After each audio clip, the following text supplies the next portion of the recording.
We are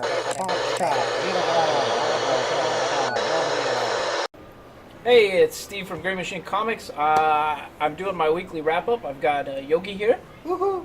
And before we do the wrap up, let's talk about some news we had yesterday.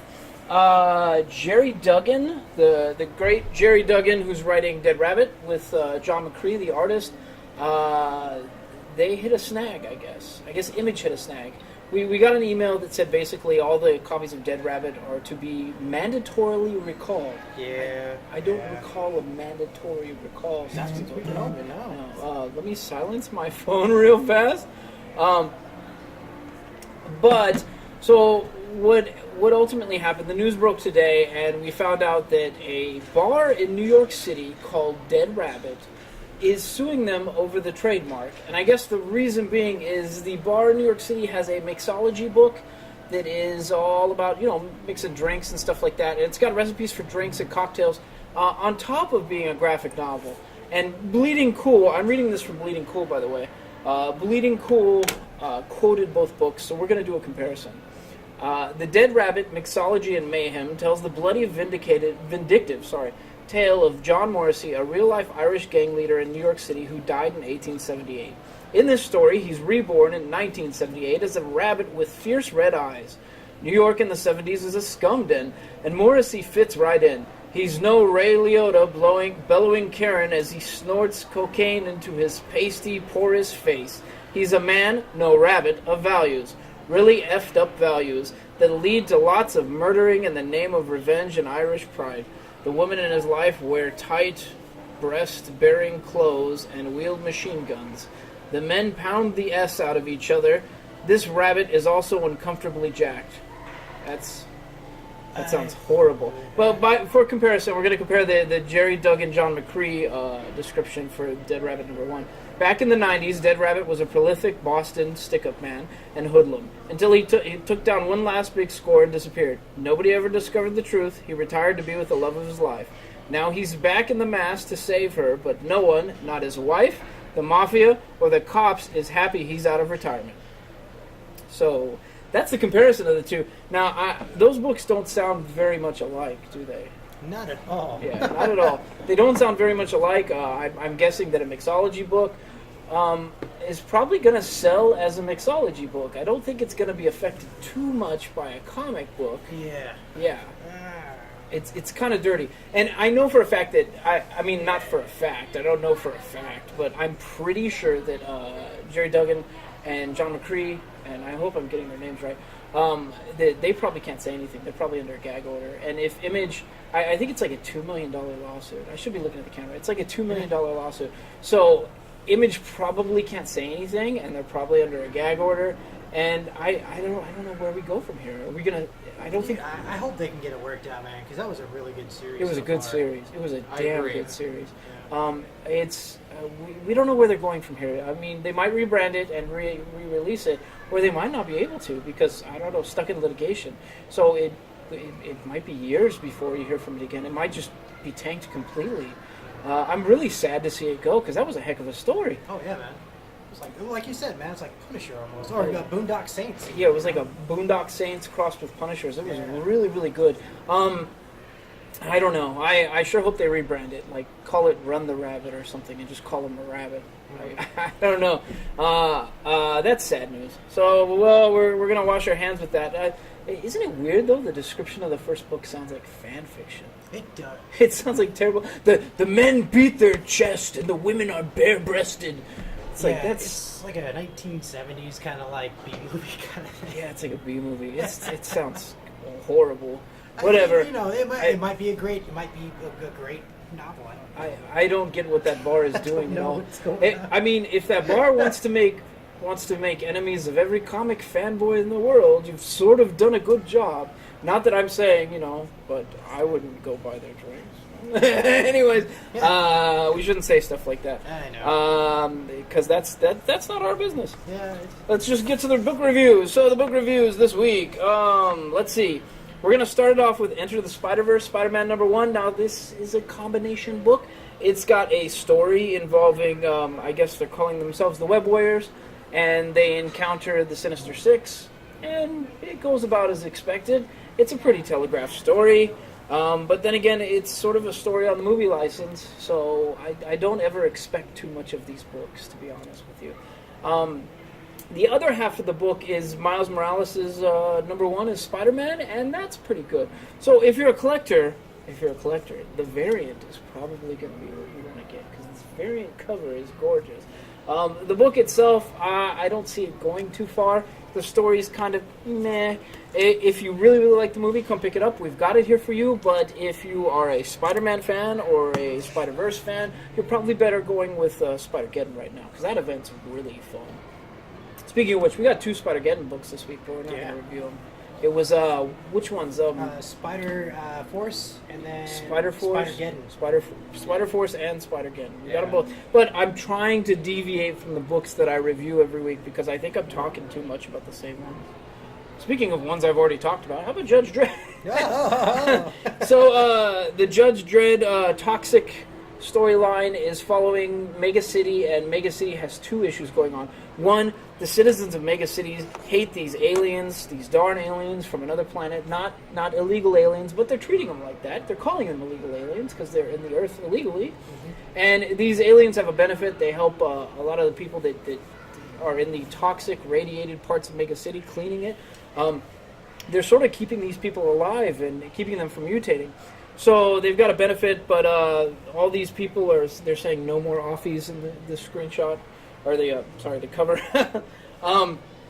So they're saying no more offies, and basically Judge Dredd has to deal with people enraged about illegal aliens. At the same time, he's got to figure out how to stop an actual, I don't know how I put this into words, an actual giant S hitting the fan in the form of like just toxic radiation just killing people in Mega City. So, and they're literally calling it an S cloud. So it's a pretty good story. I'm having a good time with this.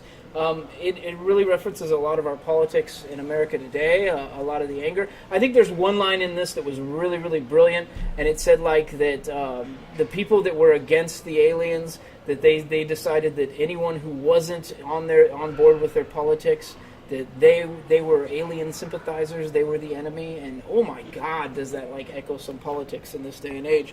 So if you like something political, this would be the book to go with, and if not, it's probably not your cup of tea, but I like it. It's Judge Dredd doing what Judge Dredd does.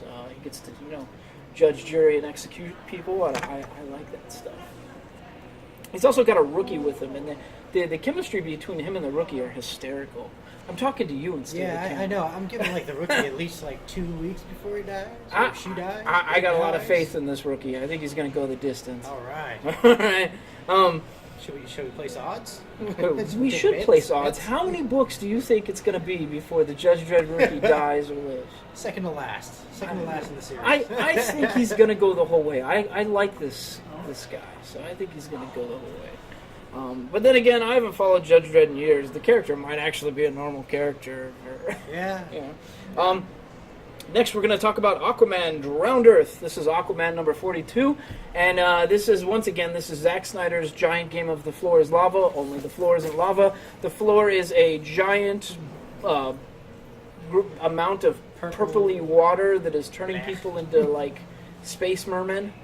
That's the quickest way to break it down. It's not the nicest. It's sort of a weird definition. So this follows him. He's found Poseidon, the god. Poseidon sort of attacked him. It turns out it's kind of a test, and this entire book is based on the test. So is Arthur Curry going to get his powers back? Going to get all his items back? Who knows? You're going to have to read it and find out. I'm actually having a lot of fun with this Drowned Earth event, and I'm kind of shocked that it's not selling as much as it is, because I figured DC fanboys would be eating it up, but I don't know. This event's been fun. Next is Bloodborne. Now, let me swallow real fast. Now, I really wanted to review this book because I kind of like the Bloodborne video game.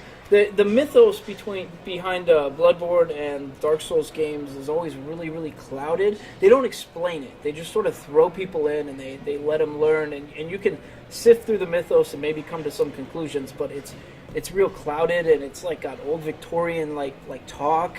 So, but I was really excited for this, and basically it centers around the Healing Church, and I guess the Healing Church is in Yharnam, and Active comic book store. We've got customers in here. So it centers around the Healing Church in Yarnum. Yarnum is the place this takes place, and it's following a priest and a hunter at the same time. And I guess the hunter is trying to find a cure for one of his friends, and meanwhile the priest is sort of discovering that he's losing faith in the church, and he's following the hunter. And I think the way it's going is the church has been poisoning people and turning them into these creatures, and then the church is the only one with this cure, which involves like the old blood. So it's pretty much a mess created by religion, and that sort of follows the Bloodborne storyline from the video games. Actually, not sort of, it totally follows the Bloodborne storyline in the video game. But I liked it. I'm starting to learn more about the Bloodborne mythos through this book, and it's pretty good. If you like Bloodborne or you like video game stories, this one's actually not that bad. There wasn't a lot of action in it, though. That's my only complaint. That, and I don't know what Titan does, but Titan uses this really weird paper stock where like the paper and the ink sort of like get static, so the pages sort of stick together. I don't like that at all. I don't know, I'm kind of a paper snob. But other than that, I think it was a good read. The art's great. Next, we have The Punisher, number 4. Yeah. I'm so excited about this storyline, let me tell you. So, this comes on the heels of Punisher, War Machine, and Secret Empire. Punisher's pretty mad at Hydra. I think that's kind of an understatement. They're calling the event World War Frank, I think is what it's called. World War Frank. So he's basically eliminating Hydra throughout this whole thing. And meanwhile, meanwhile, Not mad at all. yeah. Sorry, I'm trying to collect my chain of thought. So meanwhile, he's trying to attack all the people in Hydra, and the heroes are trying to either stop him or sort of get out of his way. And it kind of goes. There's a few appearances of some heroes. There's a couple double crosses. But if you like action, good God, can you not go wrong with this story? I mean, I think in the first book, doesn't he kill the Mandarin? Well, it's hinted that he killed the Mandarin, It's but I don't think it was him. Hinted that he's killed the Mandarin. It hasn't been. I think it was him. I think that was just convenient. I think it was him because I think he's just taken out any agent of Hydra. But oh man, it was good. So this one really really good. If you like action, if you like the Punisher, I think I said before, if you're a DC fan and you love Red Hood, you probably couldn't go wrong with this book. You'd still have a good time with it. I sure did. Next, we're going to talk about Pearl. Now Pearl has been one of my favorite books, which doesn't seem to be super appreciated right now. I don't know why. It's not silly. The art is amazing. I'm going to say it like who is it? Comics Explained. Amazing. I love when he says that. But so the watercolors in this are really well done. They do some dark scenes in this, which was nice to see, sort of diffused watercolors. You can see from the cover, just the way they do it is they do like this layer of watercolors, and then they do like the layer of the actual panels on top of it. I love how it looks. It's gorgeous. Yes, it is. So the story is following. It's following a girl who she's tied to a Yakuza clan. She has a tattoo parlor. Meanwhile, she encounters somebody else from a rival clan that has some beef. She winds up interrupting a hit at a nightclub, and it sort of, I would say unravels from there. The plot gets real wild. So I had a good time with it. There's something else going on. Whenever she gets flushed, like tattoos appear on her body and they almost look like they're moving. And there's an explanation for it, but I'm not going to spoil it for you. You're going to have to go read Pearl number 3 or Pearl number 4 to get that explanation. Dope. Yeah. Next is Lightstep. This book is it's Dark Horse. It's a Dark Horse number 1. Very weird book. I'm actually really intrigued, even though the cover is a little wild. I'm really kind of intrigued. So this basically follows like a royal bloodline, and the royal bloodline is tied to one guy who pretty much killed all the other heirs of his family and took over. And so the other heirs sort of spread out to the rest of the galaxy. So meanwhile, this family is hunting down the other heirs and killing them. But they also live at light speed. Basically, they're at the center of a galaxy, and as they approach light speed, time moves slower for them. So they're on one of the faster planets that is propelled, and it's propelled by man-made creations. There are slower ones, and so basically she wakes up in the morning, and there's a baby born on one of the other planets, and she has lunch, and the baby is like middle-aged and working a job, and then she goes to bed, and the baby dies. and that's sort of how their class society is divided. And there is all types of insanity. Like these people have gone nuts, and they're like just slaughtering random people, slaughtering each other. But they're sort of the royal family, and they think it's all like fun and games. And she doesn't really go with that grain. She gets kind of upset, and it backfires. It's sort of well, you know, it wouldn't be a good story if it wasn't like a giant problem. So I'm not going to spoil it any further. But I had a good time with this. If you like Dark Horse, I don't think you could go wrong picking this up as a number one. It's very weird. It's sort of, it reminds me of I want to say it's sort of a mix of like Halo Aliens and maybe Fifth Element. Huh. It's kind of a weird sort of design. I do like that concept, though. Traveling closer to the speed of light. I mean, that's the whole theory of relativity right there. Yeah, and they even like there's even one thing where they talk about the Terran planet and an amazing scientist who talked about the theory of, and it shows like Albert Einstein up in the corner. That's awesome. So yeah, I like that. Okay, so we're going to talk about Optimus Prime, which if you haven't been following the Transformers run, I guess a lot of people are jumping in at the end. But the last book was was it Unicron? Yeah, it was Unicron. Unicron had an insane fight involving like G.I. Joe, Mask. You said Gem is in the same universe? Yeah, I don't remember seeing Gem in the fight. That would be kind of funny. But so this is sort of wrapping it up, and I guess ultimately when Unicron ended, like Optimus had made a sacrifice, Starscream had made a sacrifice, I think Bumblebee had made a sacrifice, and so this is just wrapping up their story, and it's pretty much it's the final book of this whole. How long has this been running? Oh, you're on 25 right now, man. So a few years at least. Yeah. And that's just for this book. Yeah. I mean, Lost Light blended into it too, right? Yeah. Lost Light happened before. So I don't know how many years. 5-6 years. Yeah. Oh wow. So 5-6 years. Oh, okay. So I don't know how many years it has exactly been running, but It's been a couple of years. It's a good couple of years. Okay, Carl. We got it. So this I don't know. I had a really good time with Optimus Prime. Yeah. It's sort of a sad sort of goodbye to a soldier type book. Oh, okay. I liked it. I dug it. My inner like 6-year-old was crying. But it was pretty good. Carl, what was your favorite of all the Transformers stuff? Most of my Transformers love. Why don't you come over here? Just come over here. Come on down, down. Carl. This is Carl, our Spider-Man expert. It stems primarily. My love for Transformers. Just stand back there. Right there. Just stand right there. Oh, I can't see your face now. My love for Transformers started back as the fans called it the G1 era, and then it morphed to.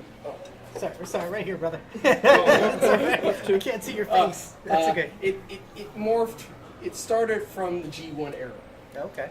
And then in the early 2000s. Real fast, we're back. We had a weird issue with the camera, but Carl's going on about the G1 era Transformers. It started with the G1 era. Then I got back into it after being out of it for a long time. When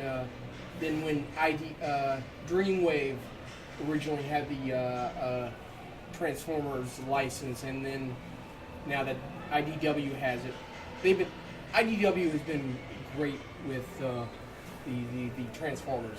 I thought the headmaster, or what they dubbed the powers of the Prime, where they were bringing in classic headmasters. It was all great. For the longest time, one of my favorite characters has always been not just Prowl and not just Optimus, yes, but I also fell in love with Hot Rod because of the movie, the 80s movie. Ah, yes. The old Rodimus Prime. Yeah, the Prime. even though I love Rodimus Prime, I'll admit I wasn't too crazy about his truck form, but I thought he was a great character, and IDW has done a really good job with it. Good job. All right. Yeah. So there you go, Carl, Transformers superfan, Spider-Man superfan, one of our regulars. And so if you hear comments off camera, it's usually Carl. He comes to help us on shipping day and gives us quite a bit of hand with some of the books. So thanks, Carl. My pleasure. Carl is a walking encyclopedia for Spider-Man knowledge. We'll tap on that some other day. Although, speaking of Spider-Man knowledge, we do have Web of Venom, Carnage Born. People walking by in the mall. Web of Venom, Carnage Born. Now this touches on Carnage. Cletus Cassidy is his name, and Cletus Cassidy was a serial killer who sort of was one of the first spawns of Venom. I think maybe the fifth. Yeah, fifth. So this centers around him, and he's got a cult that sort of follows him around, and that has happened quite a bit in the past. And his body was lost in space, sort of re-entered the atmosphere, and it goes from there. One of the characters that makes an appearance in the story is Scorn. I really like Scorn. Scorn is the symbiote that is sort of warped by technology, so she's got a lot of wicked stuff tied to her. I rather like the character. I had a good time with this book. I don't want to spoil much more, but if you know what's going on with the symbiotes recently, I think in the last Venom, maybe I shouldn't spoil that because I think that one just happened. The Venom Flash Thompson. Ooh. Yeah, I don't want to spoil it. I'm saying, if you're a Venom fan, you know who you are. You should probably be reading this book. This is a darn good book, and I really like the cover. Although I think the variant, I like that one better. Next we have Ghost Panther. So this is Infinity Warps. You okay, Carl? You good? Yeah. So this is Infinity Warps. If you can see, we finally got a shot at Ghost Panther. We've been waiting for this book to show up, and he's literally got a panther for a skull. So this is Infinity Warps. This is Gamora. It's got all the stones. She folded the universe on itself. It's inside the Soul Stone. So characters are combined with other characters. And I gotta tell you, the magic is gone from me on this. Oh no! Completely gone. That's not what I wanted to hear, Steve. I think I'm done with the Infinity Warps event because I was really hyped. I was like, oh, it's so weird and wild, and my God, what a gimmick it has become. I thought they were saving the best for last. That's this what was gonna I be like thought. the end all, right? I mean, it wasn't a terrible book. I didn't have the worst time with it, but for example, this is how gimmicky it is. No. The Shuri in this universe has been folded in with Riri Williams, so her name is now Shuriri. Okay. Yeah, I'm over it. Okay. They've gotten too silly with it. I was excited with it at first, and I think I'm done with it. So if you're following the Infinity Wars event, you're probably going to want to read this. It was honestly one of the better Infinity Wars books. I didn't hate the book. I'm just sort of tired of the gimmick. And I think that's probably the last I'm going to review of these. I might review the last book, maybe. Which leads us to another book involving the Black Panther mythos, and one that I really had a good time with, and that's Shuri. And this isn't the main cover. This is actually Shuri issue number 2, the variant cover. But look how pretty that movie variant is. I wanted to get it. She's like dressed up in the suit. Okay. So in the last book, Shuri was basically approached to become the new Black Panther. I don't want to spoil it. She maybe she does, maybe she doesn't. But what I can tell you is she meets up with Storm in this one, and Storm was dating. Well, she was married. She was married to. Sorry, yeah, married to T'Challa. So she's a bit upset, and it's pretty much them trying to figure out what happened to him out in space. Now, if you don't know, Black Panther went up to space and wound up getting caught in a rebellion, having his memory wiped. I think they're calling it M'Baku's Rebellion. Oh, God, I love M'Baku. M'Baku. Such a cool name. I know. Such a cool character. Yes. So, anyways. So, without going into too much detail, Shuri is a really awesome character now. She's been to the other side involving her ancestors. So she has all these abilities, one of which she can transform into like a flock of crows. She talks to her ancestors like all the time, and they appear like almost like cybernetic faces and stuff like that. Really cool concept. The character is cool. The story is really cool too. It goes ways that I didn't really expect, so I had a good time with it. I think that if you're a Shuri fan, a Black Panther fan, a Marvel fan, this one's probably a must-read. The story's really. I enjoyed really cool. one. Yeah. Oh, yeah. I enjoyed one. The first one was good. Next, we're going to do We Are Nightwing, and this is Nightwing number 53. Now, if you don't know, what happened was Dick Grayson lost his memory. He got shot in the head. He lost his memory. He went through a TBI, which I think I was identifying with because the character itself, the way that it was written, was like really true to life, and it felt like it dug deep at me. He's calling himself Rick Grayson. He's sort of decided that he can't ever be the person he used to be, but that doesn't mean he can't be something better.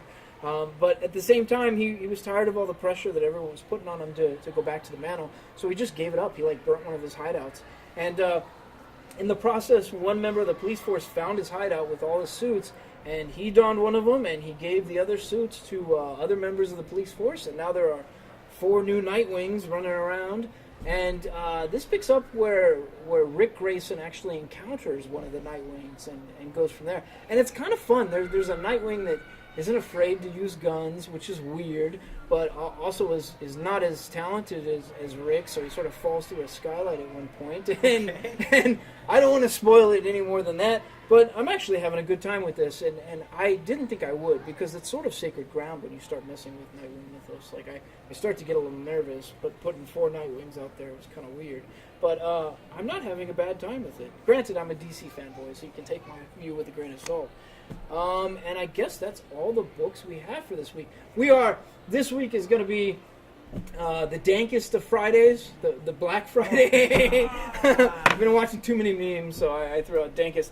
But so this week is Black Friday, and literally, we are in the store on Thanksgiving from 6 to midnight, and then we have to sleep in the store, or at least I do have to sleep in the store, for a few hours, and then we reopen at 6, and we're going to go from there.